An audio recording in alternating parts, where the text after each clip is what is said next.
Vitamin B12, आज उसकी कमी के बारे में बात करेंगे, उन अलामात के बारे में जो आपको कभी भी नज़रअंदाज नहीं करनी चाहिए।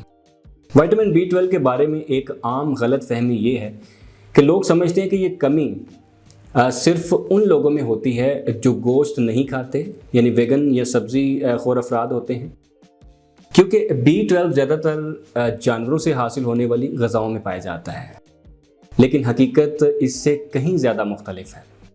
बहुत से ऐसे तरीके और हालात होते हैं जिनकी वजह से जिस्म में B12 की कमी हो सकती है और उनको समझना बहुत ज़रूरी है। नाज़रीन, B12 जिस्म में क्या करता है? आपके जिस्म में विटामिन B12 3 बड़ी चीज़ों के लिए बहुत ज़रूरी है। DNA की तैयारी और मरम्मत के लिए, सुर्ख खून के खलियात बनाने के लिए, आसाबी निज़ाम को मजबूत रखने के लिए। अगर DNA सही तरीके से ना बने तो जिस्म की रिपेयर सिस्टम मुतासर हो सकती है। अगर सुर्ख खून के खलियात कम हो जाएं तो ऑक्सीजन सही तरीके से जिस्म में नहीं पहुंचती और नतीजा होता है एनीमिया। और सबसे अहम बात, B12 दिमाग और आसाब में माइलिन शीट बनाने के लिए बहुत ज़रूरी है, जो आसाब की हिफाजती तय होती है।